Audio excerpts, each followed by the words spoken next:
Donc il faut un peu... Qui pour Michel, c'est tout le monde. Non, les gens qui vont entrer, il faut les enregistrer.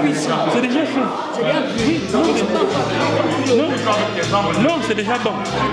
Oui, tiens seulement, c'est tout. Ça prend rien. Oui,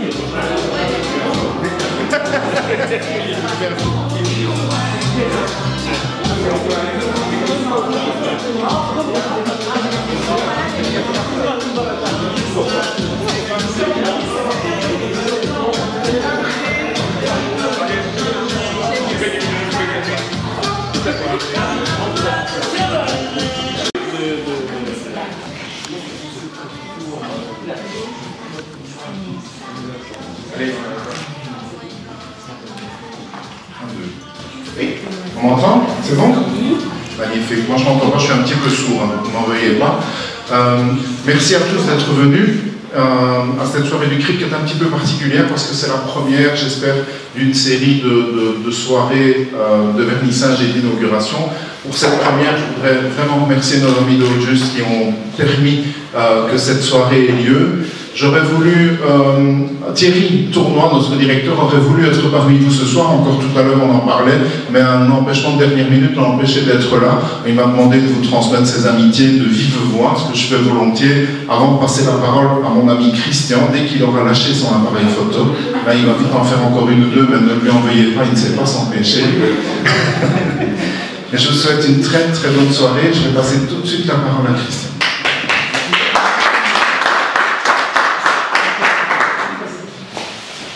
Le problème, c'est que je n'ai pas écouté, alors je ne sais plus ce que je dois dire. Rien dit encore. Ah, tu n'as encore rien dit. Je dis que ça arrive.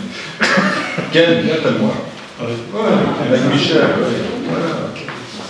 Et donc, c'est vrai qu'on est content ici, donc, au Centre régional d'intégration de Charleroi, d'avoir un local où on peut avoir donc, des réunions, des lieux de rencontre, et la possibilité d'habiller les murs avec différentes œuvres artistiques, soit au niveau de la peinture, au niveau de la photographie, des sculptures, on a même du béton armé, laquelle.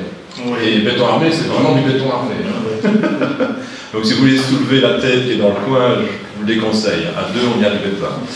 Donc voilà. Mais, et donc, pourquoi faire un vernissage ici dans une salle au Centre régional d'intégration? C'est parce que cette salle de réunion est souvent occupée. Parce qu'on y organise des formations, on organise des réunions, elle est parfois mise même à disposition. Et c'est l'occasion, au travers de ces différents événements, de faire connaître le milieu artistique ici sur Charleroi. Parce que c'est beau, parce qu'il y a des messages, parce qu'il y a de la qualité, et on découvre ainsi les talents des uns et des autres, et qui peuvent aussi être utiles pour d'autres personnes. On a la présence de différentes associations, je ne saurais pas toutes les nommer, donc je n'en citerai aucune, mais à qui ça pourrait donc être pertinent de bénéficier aussi donc de ces œuvres-là, parce que justement, on va réaliser un travail sur l'intégration, sur le parcours, sur la diversité, sur la multiculturalité, sur que sais-je. Et donc, ah ben, je sais que, comment il s'appelle? Ah oui, c'est Ken Bayard de la SBL Aujust. Eh bien, lui, je peux le solliciter. Vous avez les signets, vous avez le téléphone, l'adresse mail, il y a même des folders qui seront réalisés. Et bien voilà. Et donc c'est vraiment dans cette dynamique-là que le Centre régional d'intégration s'inscrit, c'est de pouvoir mettre autour de la table des collaborations, des perspectives, des nouveaux champs d'action. Et donc si ces œuvres-là qui sont exposées jusque début mars, pardon, il y a déjà une autre programmation qui est enclenchée juste après cette exposition-ci. Donc c'est bien, ça s'enchaîne.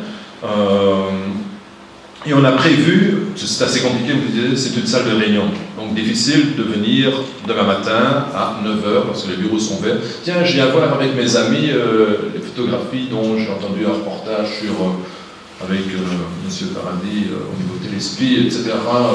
Que sais-je. Non, on a donc organisé, on s'est mis d'accord en fonction du calendrier aussi des activités du Centre d'intégration de Charleroi et des disponibilités de Ken et de Michel, qu'il y ait donc justement des plages horaires ouvertes au tout public. C'est toujours bien de s'annoncer. Ken sera présent aussi pour accompagner les gens qui viendront voir l'exposition. Donc voilà, vous avez tout. Si vous n'avez pas toutes les infos, on a donc des signets et des cartons qui renseignent ces différentes données. Enfin voilà, j'étais un peu plus long que prévu, désolé. Mais Ken, voilà. Donc, content de t'accueillir. Hein. Merci. Et félicitations pour tout ton travail.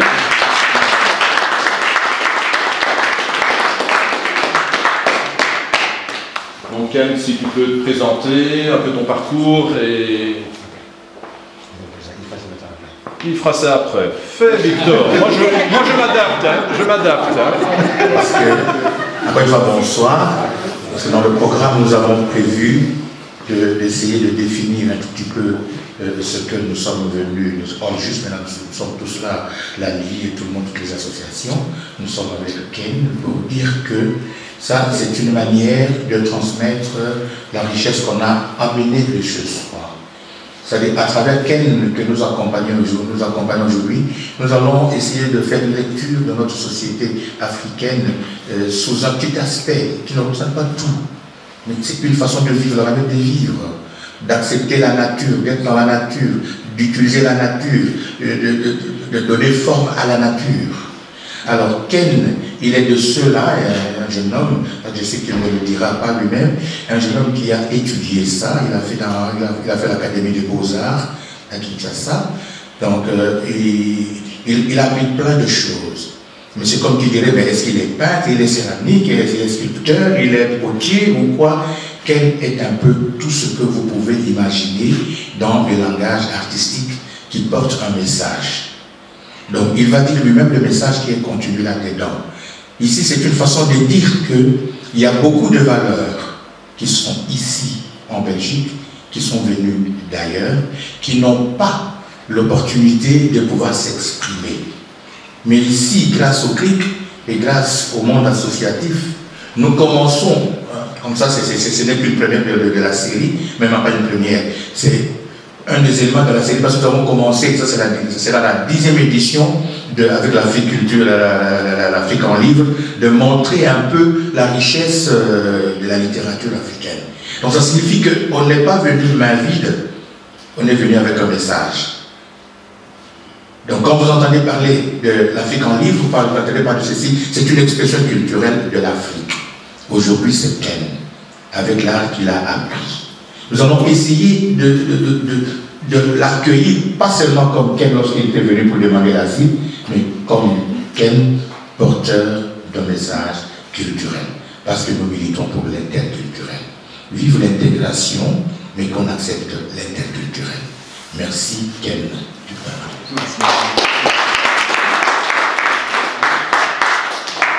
Je peux, parce que je suis un peu plus grand.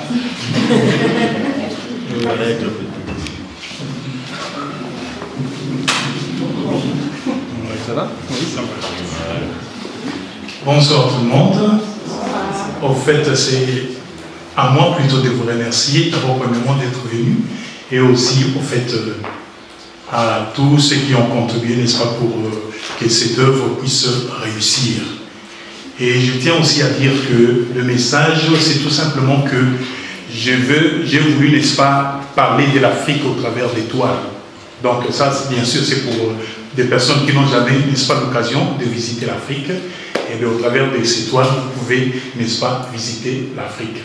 Et là, nous voyons, n'est-ce pas, l'éléphant sauvage en Afrique. Pour ceux qui ont déjà été en Afrique, ils peuvent déjà avoir une idée. Et de l'autre côté, nous avons, n'est-ce pas, la vie ancienne, plutôt. Comment je dirais là? Parce qu'en Afrique, d'abord, il y avait des marigots. Et les femmes, n'est-ce pas, devaient se réveiller très tôt le matin pour aller dans une très longue distance, aller puiser de l'eau. Mais Dieu a fait grâce, il s'est fait que, avec le temps, les choses se sont améliorées et ils n'avaient plus, n'est-ce pas, aller toujours puiser de l'eau plus loin, mais plutôt les robinets sont venus auprès d'eux dans leur maison. Et raison pour laquelle vous voyez toutes ces personnes, n'est-ce pas, rassemblées autour du robinet, afin, n'est-ce pas, de pouvoir puiser de l'eau. Et de l'autre côté, je présente, n'est-ce pas, l'éléphant comme transporteur, comme moyen de transport, utilisé aussi en Afrique, aussi très important. Et de l'autre côté aussi, il y a, n'est-ce pas, la musique traditionnelle, purement africaine. Et là, nous voyons, n'est-ce pas, le monde de pêche en Afrique. Et de l'autre côté, nous avons le style kangourou, qui est tout simplement les femmes africaines avec leurs bébés au dos. Et aussi, je voulais aussi parler aussi de l'accoutrement africain, qui est tout simplement le pagne. Et de l'autre côté, nous avons, n'est-ce pas, le festival africain. C'est vraiment, en fait, autour de... Il y a tout le monde qui est là, il y a des femmes, il y a des hommes, et ben, c'est un peu ça. Et de l'autre côté, il y a les batteurs africains, purement africains, justement avec son tam-tam, qui ici on appelle les djembé, et bien voilà. Et de l'autre côté, je parle aussi de la naissance, c'est-à-dire les enfants dans l'œuf, qui veut dire tout simplement un monde nouveau, un monde où on s'accepte avec nos défauts, parce que, étant donné que sur la terre, il n'y a pas des personnes qui sont juste au top, donc c'est-à-dire que chaque personne sur la terre a ses défauts et a aussi ses qualités. Et c'est justement ce que venait de dire Christian. Donc, ben voilà. C'est pour ça que je dis que malgré ça, ils sont ensemble, ils sont unis, ils s'entendent, ils se comprennent, ils se complètent, voilà. Et c'est un peu ça. Et aussi de l'autre côté, nous avons deux femmes qui représentent le marché africain, c'est-à-dire il y a l'autre qui est allé vendre et il y a l'autre qui est allé acheter. C'est ce qui a fait que l'autre est allé vendre et elle retourne plutôt avec un panier vide. Et par contre, l'autre qui est allé acheter, elle retourne plutôt avec un panier rempli. Et bien c'est ça. Et là, nous voyons les éléphants également. Les éléphants qui est le symbole de la force de l'Afrique, le symbole de l'endurance, de la puissance aussi. Et aussi, là, nous voyons la polygamie au niveau de l'Afrique. Ça ne veut pas dire que nous encourageons cela. Non, on n'encourage pas la polygamie, mais c'est tout simplement pour dire que ça existe quand même. Donc, il peut se faire qu'il y a un homme qui a deux femmes, mais les deux femmes s'entraident. Donc, ça, c'est la polygamie au niveau de l'Afrique. Donc, il n'y a pas de rivalité là-dedans. Ils s'entendent, et puis ben, ils s'aident. C'est un peu ça. Et là, nous voyons, ben, j'avais intitulé cela « L'embarras de la vie ». Donc, pour dire tout simplement que dans la vie, tout est possible. Donc, en voyant ces tableaux, on peut dire que c'est vraiment impossible, il ne peut vraiment pas s'en sortir. Donc, autrement, il est mal barré. Mais je peux tout simplement aussi dire que, bien que mal barré plutôt, il y a toujours de l'espoir quelque part. Donc, c'est un peu ça. Et l'autre, c'est, je voulais, n'est-ce pas, montrer, n'est-ce pas, le mortier, qui est souvent utilisé en Afrique pour, n'est-ce pas, piler les maniocs, aussi le feuille de manioc aussi, qu'ici on appelle le pondou, le kisakasaka, je ne sais pas quoi. Voilà, c'est un peu ça. Donc, c'est un peu comme j'ai dit tout au début que j'avais voulu, n'est-ce pas, montrer l'Afrique au travers des toiles. Donc, il y a plein de choses à montrer. Il y en a encore 4 derrière dans le Ah oui, justement, en fait, dans les 4, il y a l'autre que j'avais intitulé Malaïka, qui est dans ma langue maternelle, qui veut dire tout simplement l'ange protecteur. Donc, c'est un ange en train de regarder. Il regardait en bas, ce qui voulait dire qu'il était, n'est-ce pas, en train de protéger les personnes qu'il est en train de regarder. Donc, c'est un peu ça.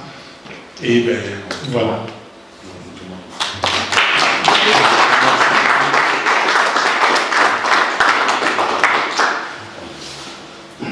Ah oui, la sculpture, il y a deux. Il y a l'autre et il y a l'autre qui est là. L'autre, c'est l'ancien président de l'Angola, Antonio Agostinho Neto.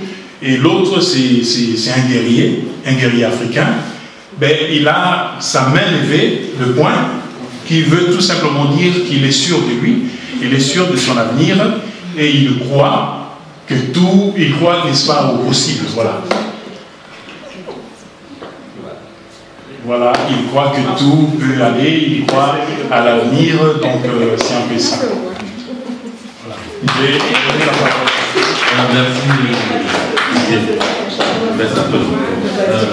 Qu'est-ce que je peux dire? Je peux dire merci à tout le monde ici présent et je suis content de vous voir et de nous encourager excusez-moi de la tautologie, de nous encourager à encourager les gens comme Didier. Pourquoi? Parce que quand Didier est arrivé, on me l'a présenté, on m'a dit ça c'est quelqu'un qui peut faire quelque chose. Moi j'ai dit je veux faire un test, on a mis sur pied avec à Tabriz, au Afé d'Asile, l'atelier d'art. Ces œuvres-là sont issues de cet atelier. Et de fil en aiguille, on a vu qu'il pouvait faire d'un tout petit truc un grand monde.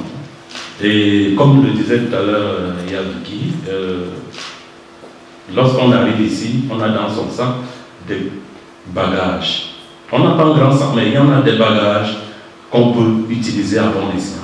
C'est pour cette raison qu'on a essayé de mettre sur pied cet atelier pour pouvoir valoriser et montrer aussi que celui qui arrive ici ne vient pas mendier comme certains pensent. Il vient aussi pour valoriser la société qui l'accueille. Et je ne peux pas être très long, tout simplement, je veux dire, je suis content de vous voir ici et je suis aussi content que ce genre de choses puisse arriver souvent, aussi du côté des réfugiés, comme on le dit. Et merci à tout le monde. Amusons-nous un peu nos palais et merci aussi au CRIC qui nous a accueillis. Avant de lancer la musique, je veux vous demander un service, un petit service. Tout ceci a été fait pour vous. Pas seulement pour le bonheur de vos yeux, mais parfois aussi pour le bonheur de vos ventres. Il ne faut pas que ça retourne. Bon amusement et bon petit séjour parmi nous. Voilà.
Chez nous en Afrique, d'un chasseur,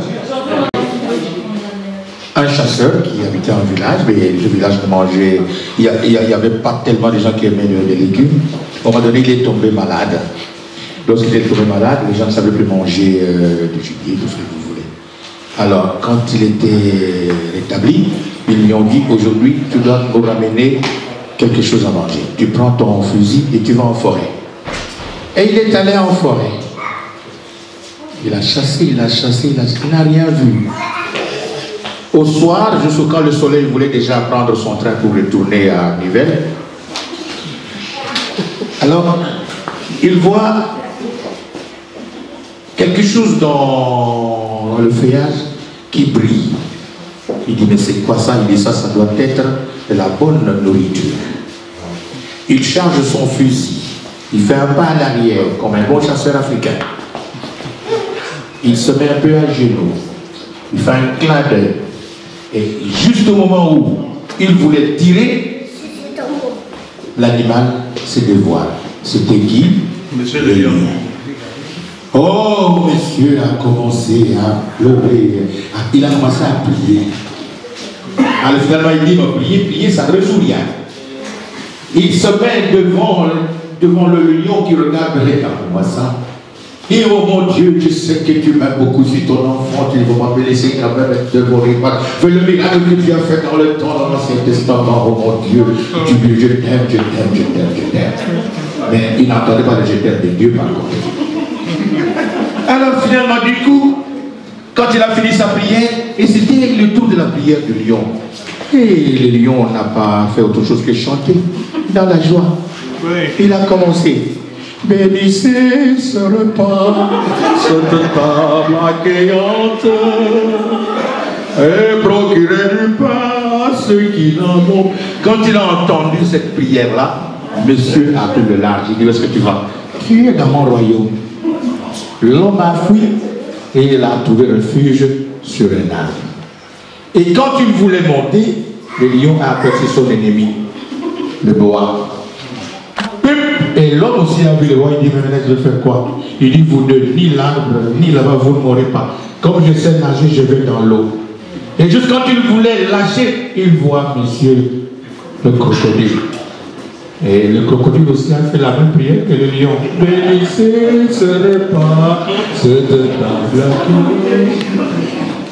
Alors, avant que vous ne continuiez à prendre encore ces beignets qui sont très bons, vous allez réfléchir à la réponse que vous allez donner à ma question. Je la pose et vous continuez à manger. Et chacun vient souffler sa réponse dans mes oreilles.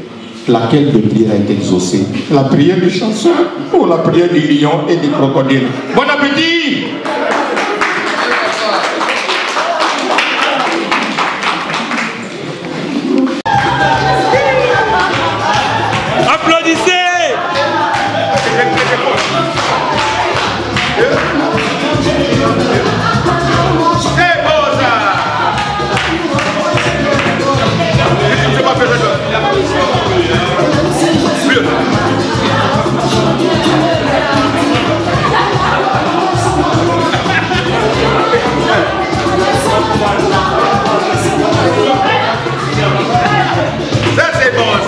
Bonsoir Monsieur Didier. Bonsoir. Quelles sont vos impressions après cette première journée de vernissage organisée au Cric de Charleroi? En fait, je dirais que je suis vraiment très content, très heureux de voir comment les choses se sont déroulées. Et j'ai toujours dit qu'un artiste, c'est un peu comme une femme enceinte, et qui a envie, n'est-ce pas, d'accoucher. Et sa seule joie, sa seule passion, c'est de voir naître son bébé. Donc c'est un peu ça. Donc j'ai sorti un peu ce qui était au-dedans de moi. Et c'est la raison vraiment de ma joie. Donc c'est un peu ça. Et comment entrevoyez-vous la suite de votre, je ne sais pas si je vais appeler ça, immense carrière en Belgique? Vous comptez vous arrêter en chemin ou bien pérenniser les œuvres comme celle-ci? Non, pas du tout. Je pense aller vraiment plus loin. Aller plus loin, donc faire encore plus que ce qui s'est fait aujourd'hui. Donc je dirais qu'aujourd'hui, c'était un début, un commencement. Et je crois que ce n'est pas une fin, c'est juste un début. Et je sais qu'avec... Quelles sont vos premières impressions après cette première présentation, ou du moins ce premier vernissage au Cric de Charleroi? Comptez-vous pérenniser cette action ou vous arrêter en si bon chemin? Non, mais en fait, je n'ai pas vraiment envie de m'arrêter là, parce que l'objectif était vraiment de se faire connaître pour aller vraiment encore plus loin. Donc, vraiment, c'est que j'ai vraiment la pensée de me faire encore découvrir et vraiment d'aller encore plus loin avec ça. Et c'est un peu ça.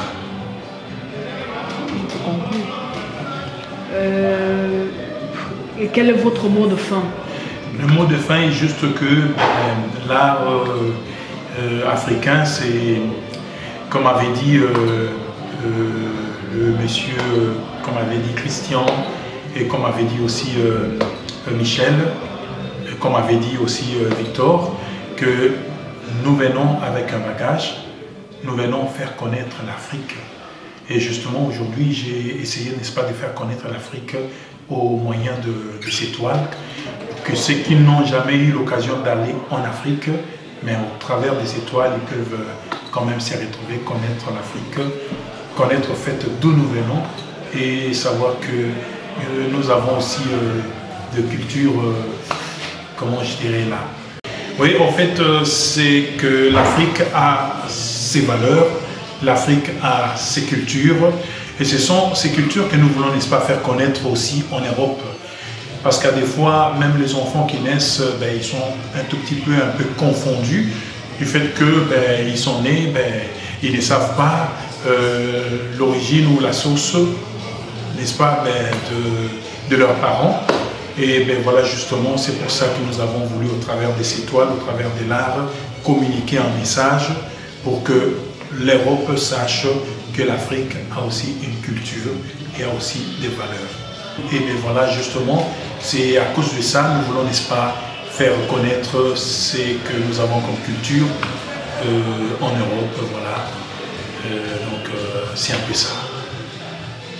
Merci pour cette belle soirée et nous espérons que vous allez pérenniser ce genre de soirée. Oui, mais bien sûr, c'est vraiment mes intentions. Oui, vraiment d'aller plus loin, comme je l'ai dit.